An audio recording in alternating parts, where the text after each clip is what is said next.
What you're about to experience is one man's quest to see beyond the tumultuous period we're in and to envision what lies just beyond our grasp, yet well within our reach. Welcome to Larry Rifkin's America Trends, where the future has arrived, and it's just in time.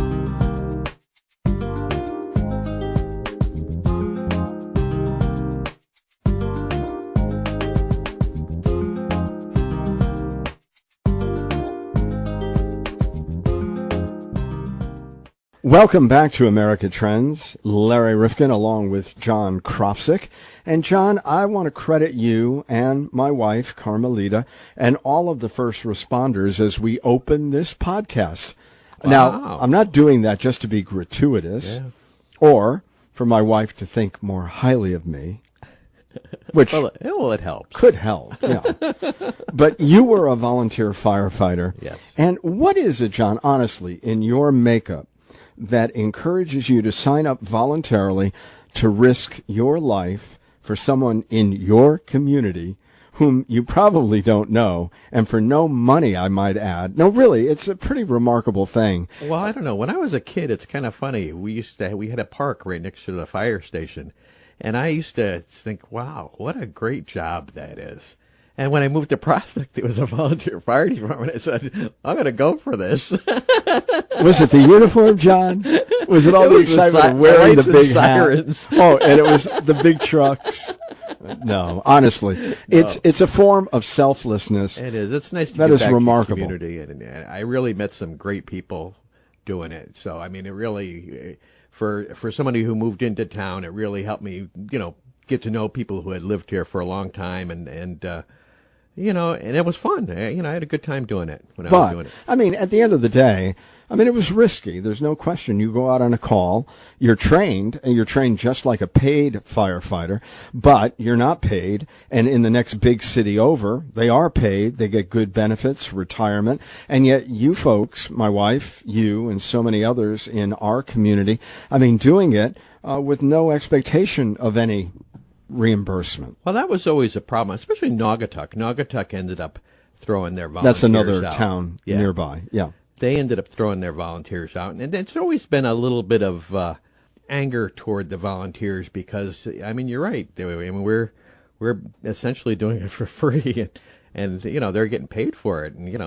And we did as good a job, if not, I think, better than some of the paid guys. So, well, look, when you're doing it for all the right reasons, and clearly to be on call, to go out at 3 a.m. in a cold circumstance, oftentimes you see these fires in the middle of the winter. It is not easy. And that's why, John, the recent fight to me about the 9/11 First Responders Fund was so upsetting to see Congress wavering even just a little bit. Because look at these guys and women. They put themselves in harm's way. And there can only be a moment's pause before you decide, I'm going up that staircase, whatever it may be. And then there were all these consequences as a result, and we perhaps should have known what kind of carcinogens were involved here. But they said there was no trouble. I remember them my wife was going bonkers on the TV when they were saying, oh, there's no problem here. Yeah, exactly. And yet then we begrudge them. Just like whenever veterans are denied some kind of benefit, you really wonder. And it's interesting because I did watch that series on Chernobyl, and one of the most incredible, courageous acts when these miners were told that they had to go in to avoid the core of the nuclear reactor melting down into the Black Sea and making their drinking water unusable for 50 million people for a long stretch of time. And these guys knew, and they were guys, that they were going to their death. And when they wouldn't give them fans, but they gave them these elaborate suits to protect them, and these guys knew that those suits would protect them from nothing. And they, what they did as an act of defiance? They stripped down to nothing except the masks and said, okay, you're not fooling us. Right, we know you're not caring about us, but we're caring for our countrymen. So there are some remarkable people in this world, John. There really are. There are. It's sad though that our the people that represent us are how does it go? Penny Penny wise and pound pound foolish. foolish, because I mean, these vets are coming back injured, and they're not really helping them as good as they can be. And look at the 9/11 fund; they held that up for weeks and weeks and weeks. I mean, While a man was dying sad. who testified, Right, if you right. recall that. I mean, I don't get it. But then they can waste money on all sorts of stuff. It's just Like a ridiculous wall. Yeah. Well, look, when we look at it, we've got a lot of depraved people who are robbing families of their lives and total disregard for human life, and we see that emblazoned across our television screens. Young men in our country so angry for some reason.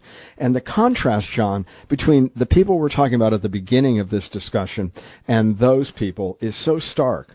So how do we make more of the action class like you, John, and my wife, rather than the self-enriching or the depraved among us? I mean, how do we do that? So that's what this podcast is really about.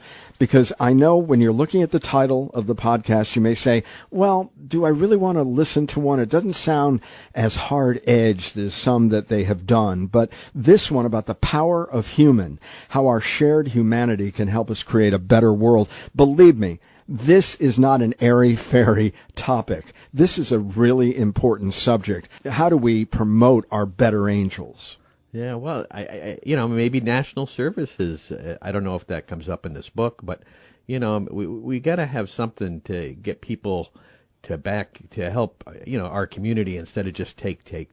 I mean, we've taught too much take, too much greed, and well, a guest that we're going to have on a future podcast wrote a column yesterday how we are infantilizing our adulthood. And we're not growing up in many ways, and we're denying our responsibilities oftentimes, not only to ourselves, but to others. And that's what we're talking about today more is the other.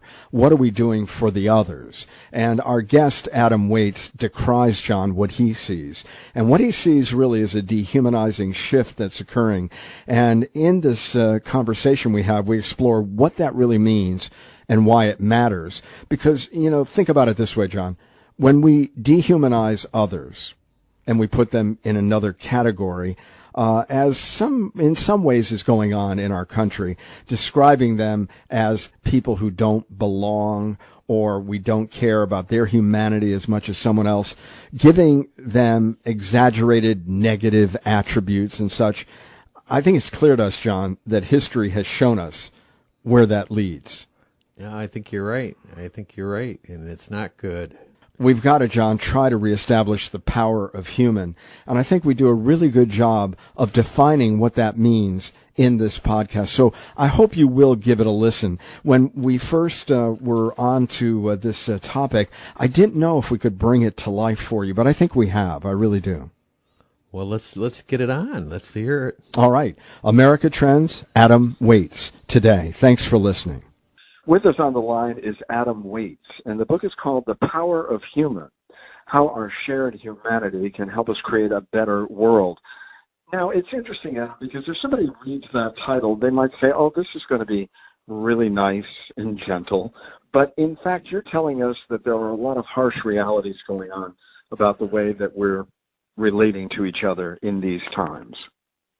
That's right. I wrote the book in response to a more depressing trend that I started observing in the data, which is if you look at survey data and representative data over the past few decades, since the 1970s at least, perhaps since the 1960s as well, we seem to be shifting toward more dehumanization of one another. So you see self-reports of empathy declining, people reporting less trust in each other, people reporting more social isolation amongst young people socializing less, and also a rise of individualism where there's more focus on the self and less focus on connection. So all of this seems to pull each other apart.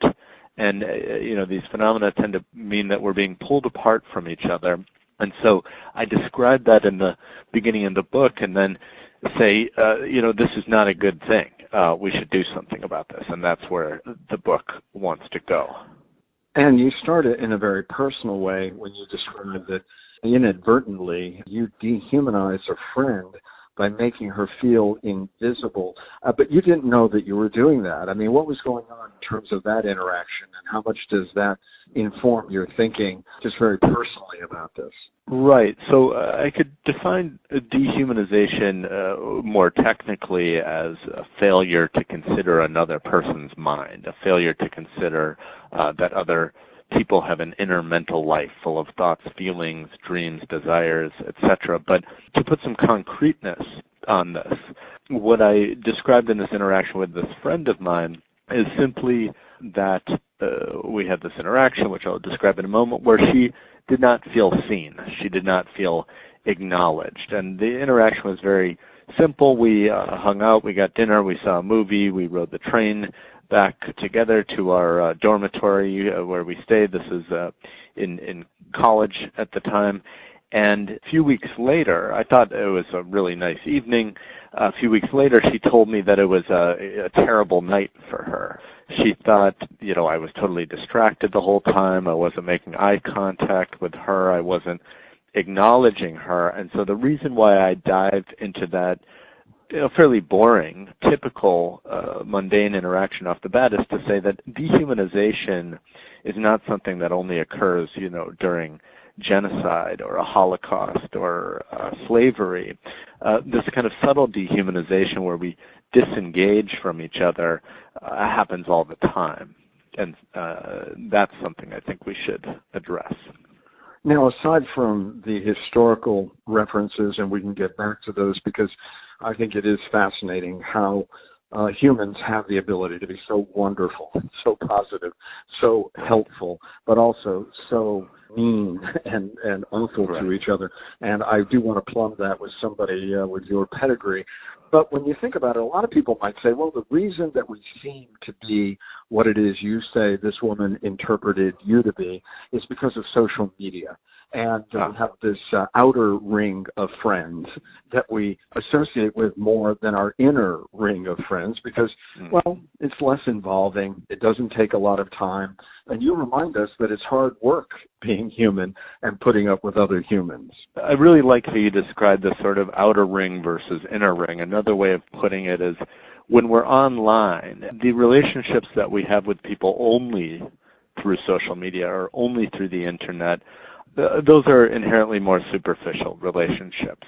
I had a mentor, John Cacioppo, who described socializing online as like eating celery when you're really hungry.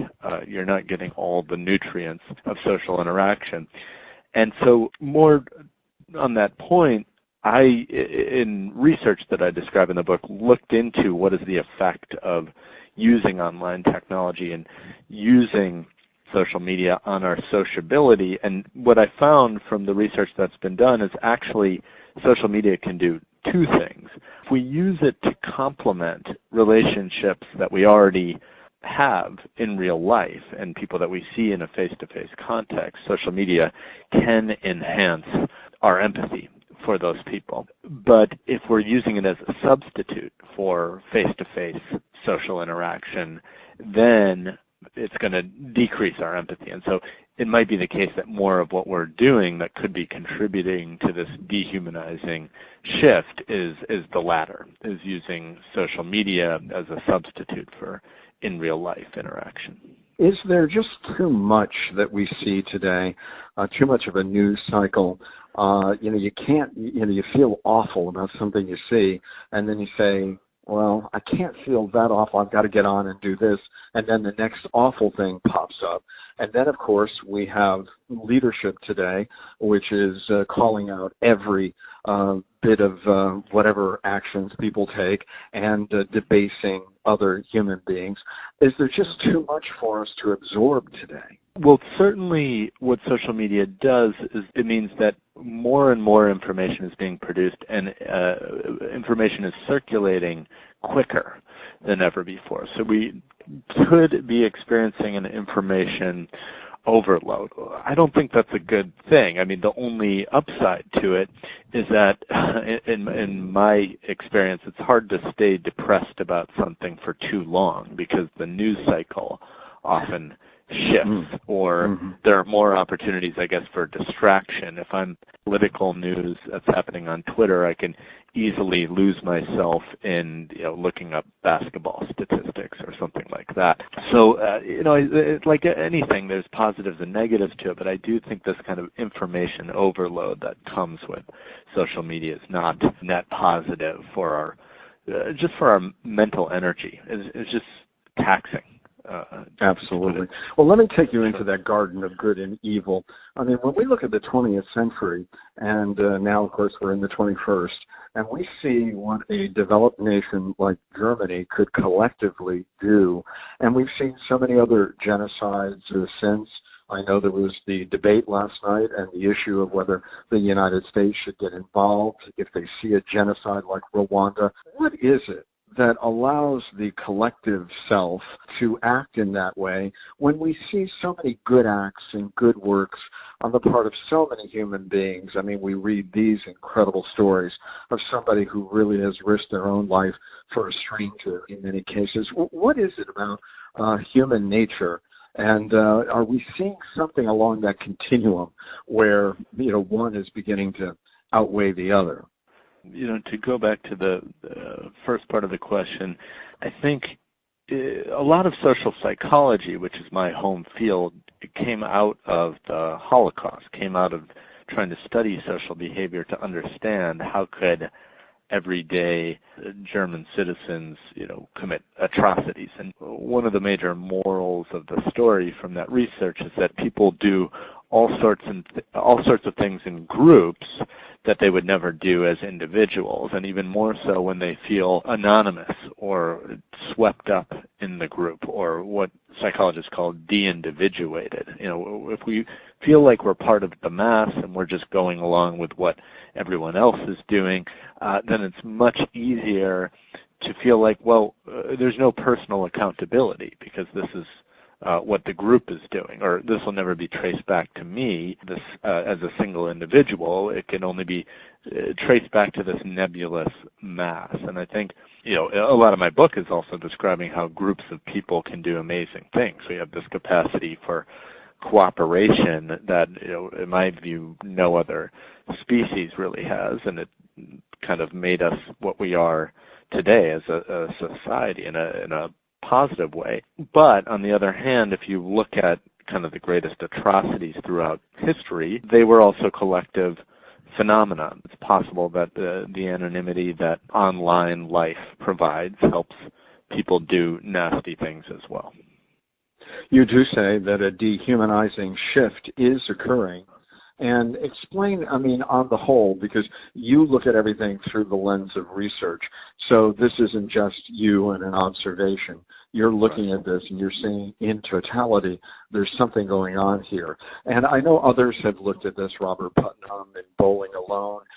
We know that social isolation is a terrible circumstance. One of our surgeon generals in the past, I've said before, I don't even know if we still have a surgeon general in the United States, but said that I actually met the most recent Surgeon General, so it was a surprise to me as well that we have one. But he's around. Surgeon General. Exactly, he's a good guy. But the question is, they say the social isolation is actually the worst of all the afflictions today, even worse than cancer, in terms of its impact on humans, which gets to your point, the power of human in your book, that we need each other. We feed off each other. And it's not a healthy thing when we begin to separate. It's interesting because, again, my mentor, John Cacioppo, who, heavily informed my writing and all of my scholarship, he wrote a book called Loneliness, and much of his life's work was about loneliness and its negative effects. And so when I was writing this book, I had him in the back of my mind, but also didn't want to duplicate his work. And I don't really bring up the power of human as a force for social connection until the very end. But in fact, that's human's greatest power, which is that we can give each other social connection. And what we know social connection does, which is the reason why a Surgeon General would weigh in on this, is that it actually affects our mortality. It affects our health and our real likelihood of living longer or dying sooner. Now there's tons and tons of good research and meta-analyses showing that people who have meaningful social connections live longer, and the health effects of having poor social connection is on par with all these things like smoking and heart disease and things like that. So that topic, which has really, I think, been discussed quite a bit over the past few years, I make the point that that's where all of this is leading at the end of my book, but I also talk about just simple reasons why humans matter, which is that keeping humans top of mind or experiencing the presence of other humans has the capacity to give more meaning to our lives and make us behave in more moral ways as well. You also point out that people prefer things that are generated by humans rather than algorithms, despite the fact that algorithms do a better job, and we're more reliant upon algorithms for lots of our interactions, whether we want it or not. Once we're online, once we're identified, once we say, send me a notification, we have self-described and we're off to the races. They're imagining who we are, and oftentimes, as you say, they're right about who we are. So now there's a smattering of more research that's come out since I wrote the book, and some of the research is mixed, but in at least two contexts I know of, people prefer humans to perform simple tasks that I'll describe in a moment, when algorithms actually perform those tasks better. And the tasks in these research programs are finding a funny joke to tell you. Actually, joke recommenders often work better when they're driven by an algorithm. You could think about joke recommenders as similar or Alexa. Right.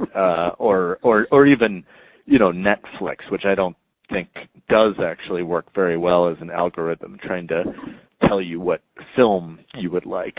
But algorithmic joke recommenders turn out to tell us funnier jokes than human recommenders do. But when you ask people which one would they prefer to receive a joke from, people prefer humans. This is work by a guy by the name of Mike Yeomans, and then other work by Berkeley Dietvorst shows that you can rely on either humans or algorithms to make predictions about, say, the success of an MBA candidate. And again, in that work, people often prefer to even place their money on human predictors. So here's an opportunity in these studies where you actually raise the stakes by asking people, where would you place your money, on the human predictor or the algorithmic predictor? And even though the algorithm performs better, people choose the human being. So my book also tries to pick apart what are the circumstances where humans are more exceptional, what are the circumstances when machines are more exceptional, and how can we partner together optimally to not lose our humanity in the face of automation. Adam Waits is with us. The Power of Human, How Our Shared Humanity Can Help Us Create a Better World. And it's interesting because you do talk about our relationship not only with humans but other living things. And I saw in a local paper in Connecticut just yesterday, animal abuse, an age-old sign that domestic life is troubled. How much can we learn about the way that we deal with other, beings, about who we are and how we relate to humans? According to this source, they're very interlinked. If you're looking for various signs that somebody is troubled in their own personal relationships with very intimate partners and such. A lot of my early research was on why people humanize non-human animals, and it's often out of a need for social connection or a need to understand them better. And then I started looking at it and talking about this for the book. What are the effects of treating animals as human-like? And because I think it really provides a lens into the power of human as a force for morality.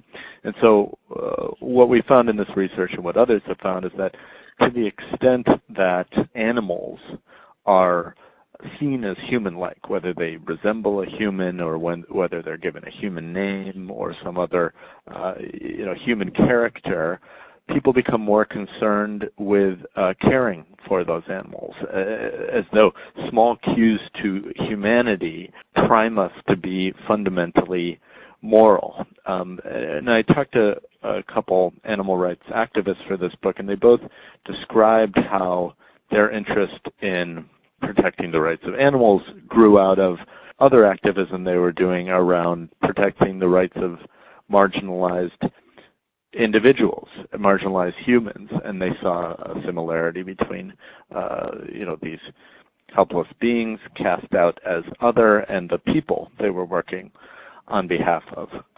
So there's a parallel there. Also, one of these activists, if I could call him that, is Glenn Greenwald, who most know for his Pulitzer Prize-winning work exposing the Edward Snowden's revelations and all sorts of other civil liberties-related research and journalism.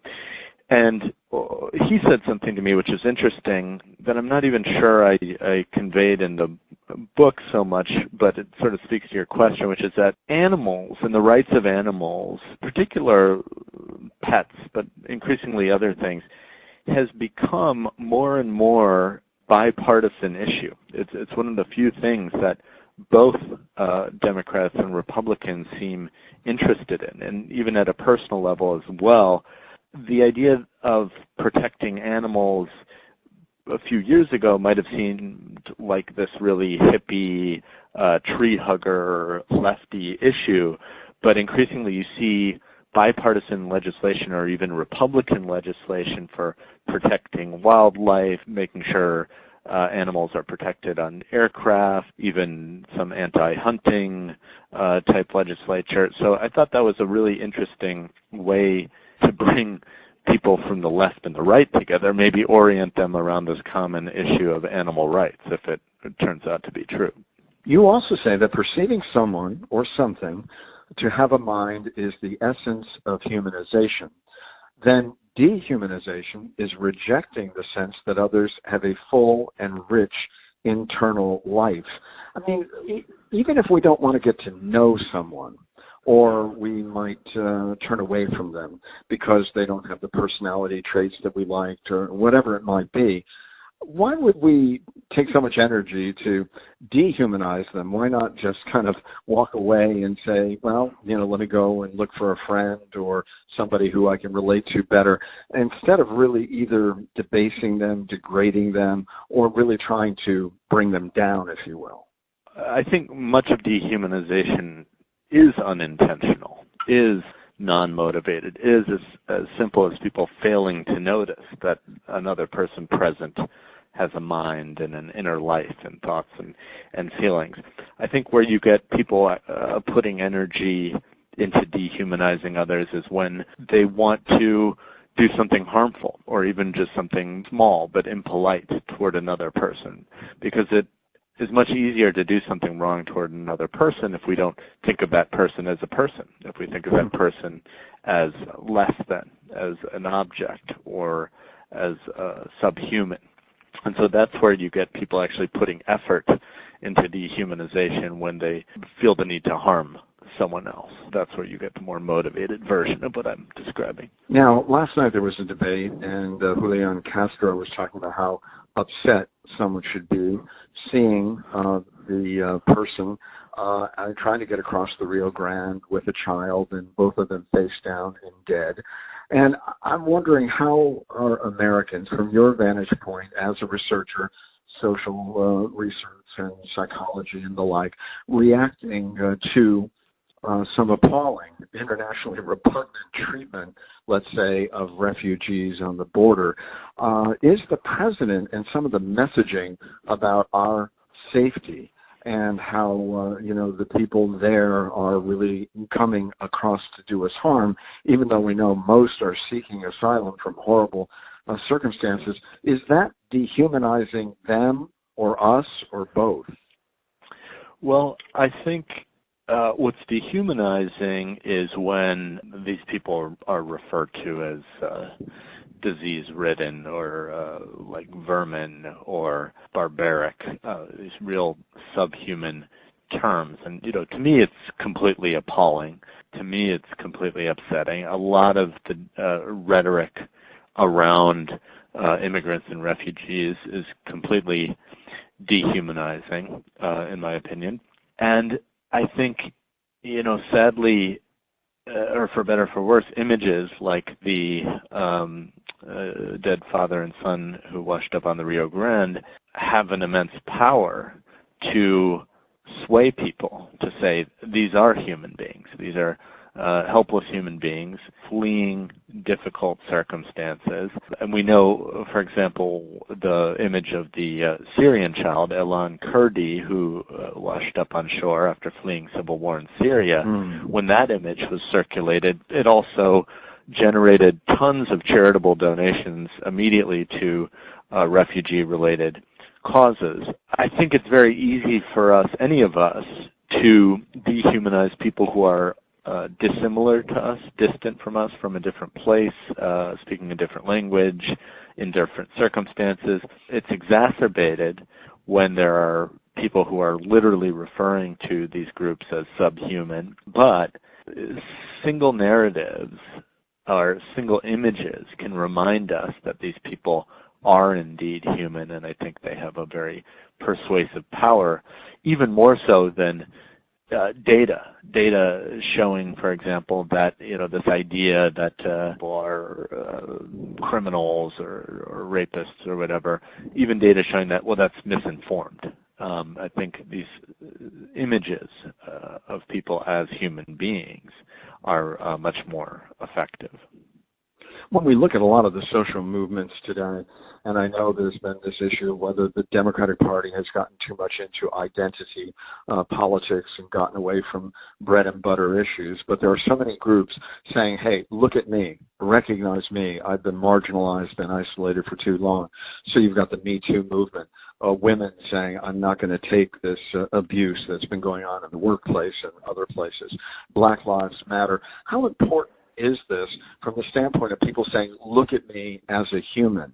And as you see this trend going forward, what can we anticipate when it comes to social movements? I don't even really know what the term identity politics means. I think when people use that term, they're saying embrace of marginalized groups. And I think one way that these groups feel human is when we embrace difference across this country, when we recognize that certain marginalized groups, be it women or ethnic minorities or LGBTQ individuals, these people want voice. There's this idea that you often hear that we all just need to come together. We all need to be colorblind. But I think in talking to some of the people for this book and looking into some of the research, a lot of people from those groups, when they hear those messages, they're basically hearing, you're erasing my humanity because my identity is not one of a melting pot identity. And I think it's important that we are okay with difference, and not just okay with difference, that we really embrace it as well. Part of your research has also explored unethical behavior, and you point to the fact that it can be a very slippery slope, that once you do it, it becomes a lot easier to be deceitful, and it continues along that line. What does seeing a deceit on a policy level or a leadership level do to an entire society? Does it give us license to be less ethical and less compassionate toward each other and in our actions and our behaviors? Humans are social animals insofar as we do what we see. We do what other people do. We do what other humans do. And when you witness other people engaging in deceit, you assume this is normal. This is the norm. This is acceptable. So I think that's the problem when unethical behavior is displayed on a mass scale and publicized, and when there's no accountability for it. I think it can really have this effect on our behavior, which is really just making us normalize deceit and all sorts of wrongdoing. So I think that's something I'm concerned about. You think that there are some very concrete ways that we can humanize people day to day in the way we interact online and in person. You say ask people questions about themselves and listen.